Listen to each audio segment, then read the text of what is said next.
Life-giving waters of the West Philippine Sea flow in the blood of every Filipino. We cannot allow anyone to detach it from the totality of the maritime domain that renders our nation whole.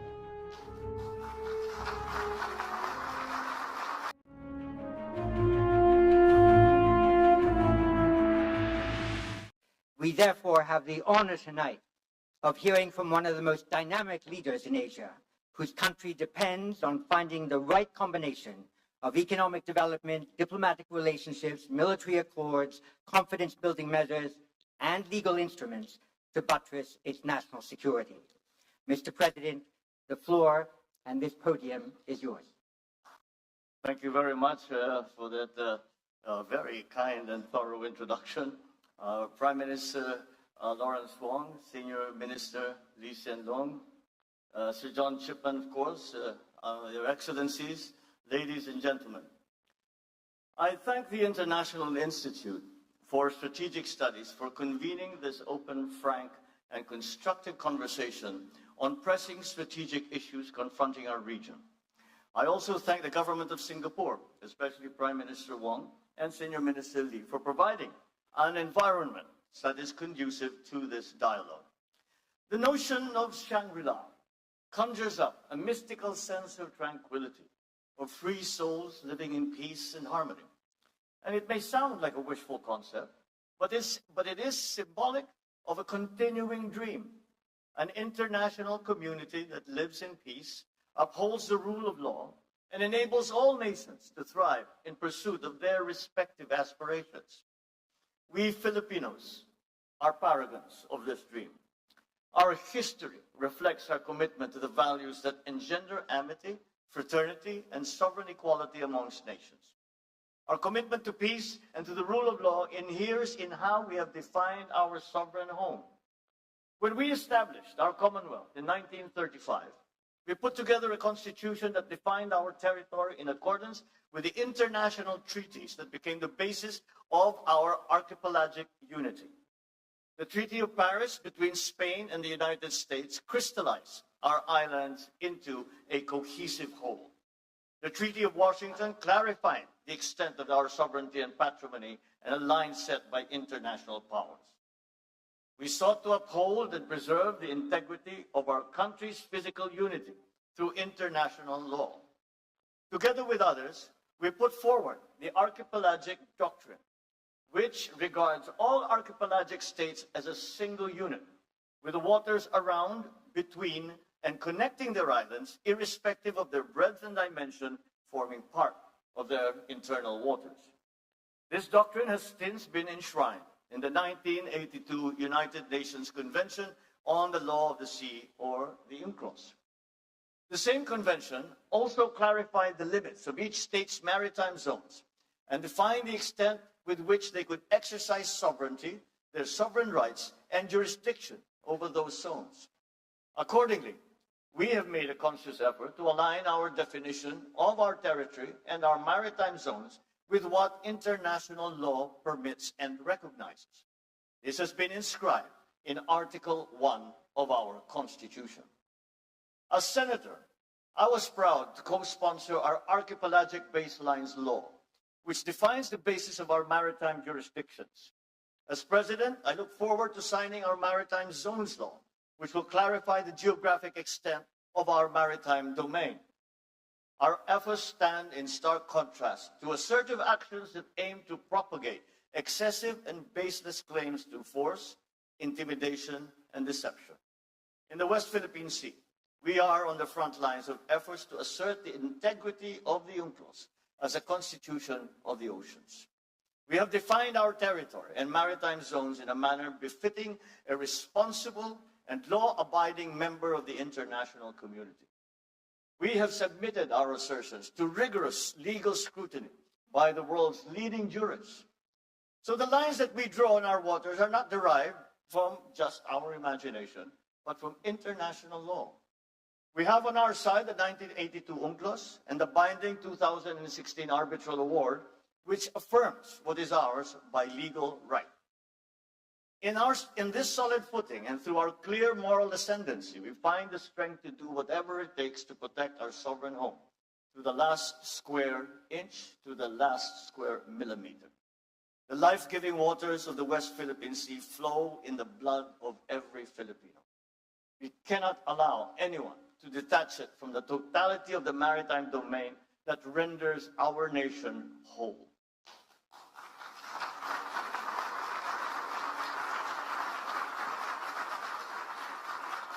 As President, I have sworn to this solemn commitment from the very first day that I took office. I do not intend to yield. Filipinos do not yield. Ladies and gentlemen, we are not only unyielding in protecting our patrimony, our rights, and our dignity as a proud and as a free country. We are also firm in our commitment to regional and global peace. We renew this commitment at this turbulent juncture of our history. I will repeat what I said at the United Nations almost 2 years ago. Amidst challenging global tides, an important ballast stabilizes our common vessel. Our open, inclusive, and rules-based international order is governed by international law and informed by the principles of equity and of justice. For the past 79 years, this rules-based order has allowed our region to flourish. The stability and the predictability that it has engendered has been crucial to the success of the stories of our region, be it the post-war revival of Japan, the economic miracles of Korea and in Southeast Asia, the rise of China and of India. When this world order was built in 1945, our forebears vowed to make the floors of the United Nations the last battlefield. We made a determination for humanity to survive and to never again be wiped out in another Holocaust. The Philippines has always been part of that history. Amidst the rubble of war, we were there, amongst the architects of the new peace. We stood on behalf of colonized peoples of Africa and Asia.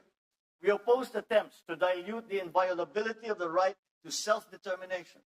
We helped enshrine the right to independence in the Charter of the United Nations. In 1982, we led our global community in unanimously adopting the Manila Declaration on the peaceful settlement of disputes. This affirmed that differences amongst nations must always be solved peacefully through legal and diplomatic processes, never through the threat or the use of force. Today, these norms are under significant stress. The world is facing a watershed moment. In our region, recent patterns of aggression and militarization and emerging arms races threaten our lands of promise with an uncertain future. In the midst of these significant shifts, I see 7 realities in the Indo-Pacific. First, the future of our region will be determined by many nations, each with its own unique experiences and aspirations. Yet, their respective agencies are being challenged by attempts to undermine our faith in prevailing international norms. Second, the strategic competition between China and the United States is permeating the evolving regional landscape. This rivalry is constraining the strategic choices of regional states. This contest is exacerbating flashpoints and has created new security dilemmas. Third, the region looks to ASEAN as the institution that will hold the center amidst these evolving dynamics. Yet, challenges threaten our unity and our centrality. Fourth, as geopolitics continues to permeate the global governance infrastructure, the role of bridge builders has become increasingly important to forge decisive multilateral solutions. Fifth, the global commons will continue to be crucial to the security of all states in the region. Access of developing countries to the high seas and to outer space and the peaceful uses of science and technologies is crucial to international development. Sixth, climate change remains a deadly challenge for the region and for the world. It is the first truly global threat, and for the first time, we face a crisis that affects every single human being on Earth and requires action from every single human being as well. And finally, the development of advanced technologies is rapidly transforming human life and experience. These technologies will solve many of our old problems, but they are so powerful that they also have the potential to disrupt our political and our social orders. These 7 realities muddle the waters that we have to navigate in our collective journey as a community of nations. We cannot reverse course. We must persevere. We must push through. The current juncture does not call for a revision of the regional order. Instead, it calls for the reaffirmation of the wisdom of San Francisco in 1945, of Bangkok in 1967, and of Manila in 1982. Let us return to San Francisco and reaffirm the sovereign equality of all states. We must reject unjust narratives that seek to subsume distinct national interests in a so-called major country dynamic, which seeks to impose a hierarchy amongst nations. Those who came before us worked painstakingly throughout the last century to bury the era of spheres of influence and of buffer states. We should not allow its ghost to haunt our region once again. Let us also return to Bangkok and support ASEAN's effort to build a rules-based, people-oriented, and centered on regional community. Any state that professes a stake in the continued peace and stability of this region must respect ASEAN centrality, not only with words, but with action. All partnerships and arrangements must never displace or dilute, but rather uphold and complement ASEAN's central role. So let us return as well to Manila and reaffirm our common understanding of how international law governs the peaceful settlement of disputes. Amidst misleading narratives that seek to discredit international legal procedures, there is a need to reaffirm those modalities are an expression of good faith. They are a service to the progressive development and codification of international law. They are never an unfriendly act. Ladies and gentlemen, the past inspires the needed clarity and foresight to confront the challenges of the present and to build a future to which we all aspire. From the achievements of San Francisco, Bangkok, Manila, we as a region draw our abiding compass. First, the sovereign equality of states must remain sacrosanct. Second, ASEAN and ASEAN-led processes must remain central. Third, the rule of law and the integrity of multilateralism must prevail. These 3 constants guide our efforts to prepare ourselves for the challenges ahead. We need to begin by resoundingly rejecting misguided interpretations that paint our region as a mere theater of geopolitical rivalries. We are not mere bystanders to unfolding world events. We are the actors that drive those events. We are the main characters in our collective story. We are the owners of the narratives of our regional community. Thus, we reject any attempt to deny strategic agencies, especially by force, that seek to subordinate our interests to anyone else's. China's determining influence over the security situation and the economic evolution of this region is a permanent fact. At the same time, the stabilizing presence of the United States is crucial to regional peace. It's never a choice. Both countries are important. The continued stability of this region requires China and the United States to manage that rivalry in a responsible manner. Pending the total elimination of nuclear weapons, China and the United States have a unique responsibility to undertake concrete measures to reverse the recent increase in nuclear stockpiles and to alleviate the risks of nuclear conflict.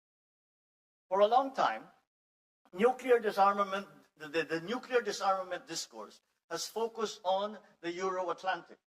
Together with our strategic partners, Australia and Japan, the Philippines has been seeking to bring Indo-Pacific issues to the fore.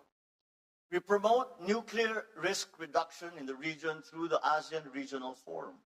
We push for the negotiations for a fissile material cut-off treaty at the United Nations. We will not waver in these efforts. Our work towards a world free of nuclear weapons is rooted in our desire to extinguish the last vestiges of the Cold War. Yet the danger of regional regression towards Cold War thinking has never been more pronounced.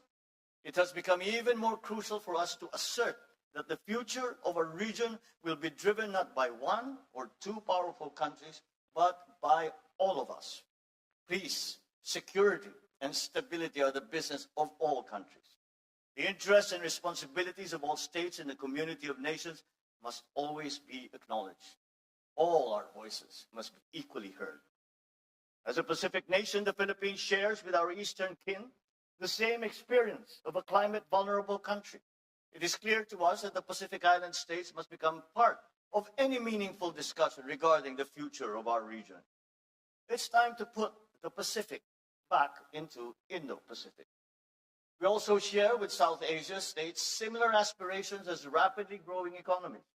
Their continued development rests upon the maintenance of peace and stability in the Indian Ocean region. In the same vein, the economic security of East Asia depends upon the freedom of navigation and unimpeded passage in the South China Sea and in the East China Sea, and the stability of the Korean Peninsula and the Taiwan Strait.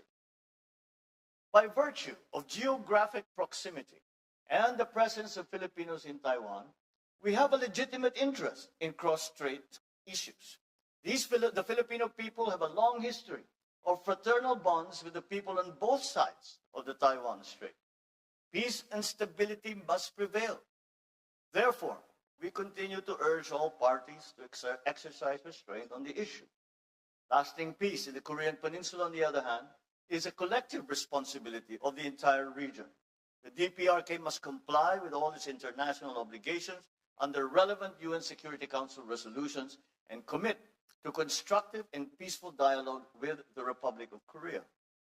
Finally, any effort to resolve maritime differences in the East China Sea and the South China Sea must be anchored on international law, particularly UNCLOS.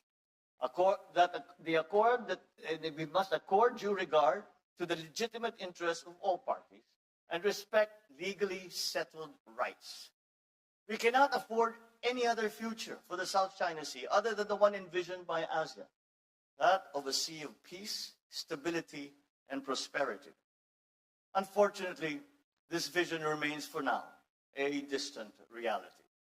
Illegal, coercive, aggressive, and deceptive actions continue to violate our sovereign rights and jurisdictions. Attempts to apply domestic laws and regulations beyond one's territory and jurisdiction violate international law, exacerbate tensions, and undermine regional peace and security. But despite all this, the Philippines remains committed to the cause of peace, upon which our constitutional order is premised.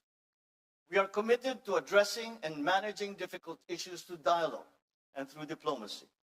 The 1982 UNCLOS and the binding 2016 Arbitral Award provide a solid foundation for the peaceful resolution and management of disputes.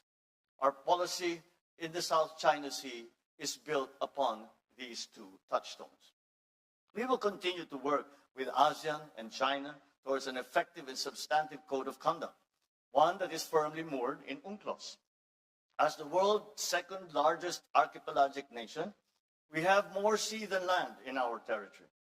We are among 18 mega-diverse countries in the world, and we have the fourth longest national coastline. We will continue to build upon our significant footprint in enriching UNCLOS, the Convention on Biological Diversity, and the High Seas Treaty. As we work to uphold the rule of law in international affairs, so shall we build our capabilities to protect our interests in our own maritime domain and in the global commons. Under our comprehensive archipelagic defense concept, we shall develop our capacity to project our forces into areas where we must, by constitutional duty and by legal right, protect our interests and preserve our patrimony. And as we build our defense capabilities, so shall we continue to invest in diplomacy. Our commitment to ASEAN centrality shall remain a core element of our foreign policy. At the same time, we shall strengthen our alliance with the United States and our strategic partnerships with Australia, Japan, Vietnam, Brunei, and all the other member states of ASEAN. We will also pursue more robust collaboration with friends, such as the Republic of Korea, India, amongst others. Collaborative endeavors among a few states that share specific interests built into pillars that support the architecture of regional stability. It is in this spirit that we pursue trilateral collaboration with Indonesia and Malaysia in the Celebes Sea. It is the same rationale behind our broader cooperation with Australia, Japan, and the United States in our exclusive economic zone. Last month, the Philippines, Japan, and the United States adopted our joint vision statement on enhancing economic cooperation and contributing to regional peace and security through trilateral cooperation. These partnerships reflect our commitment to preserving, defending, and strengthening the rules-based regional order. And yet the scope, the depth, the breadth of the challenge that our region now faces requires our collective, our inclusive, and our decisive action.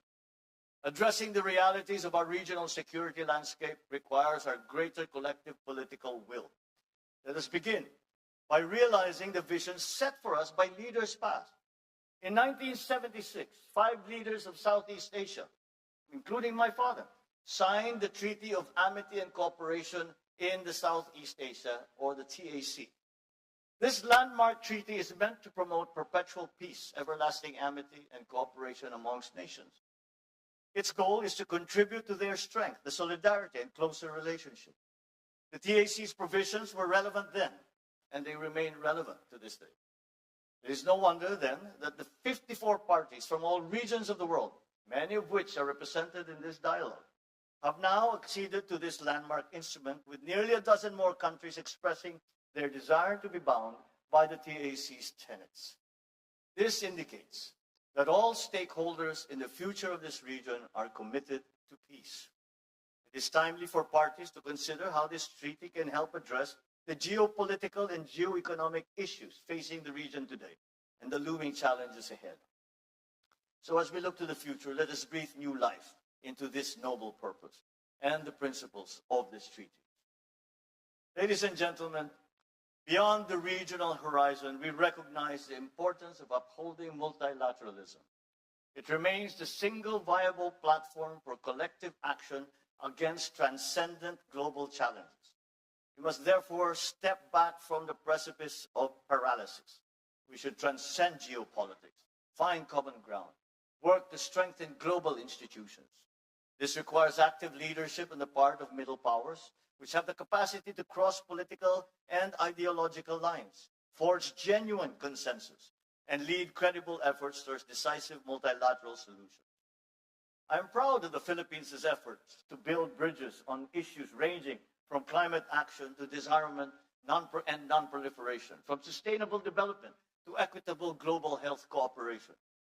In all our multilateral engagements, we seek to bridge global conversations with our unique regional perspectives.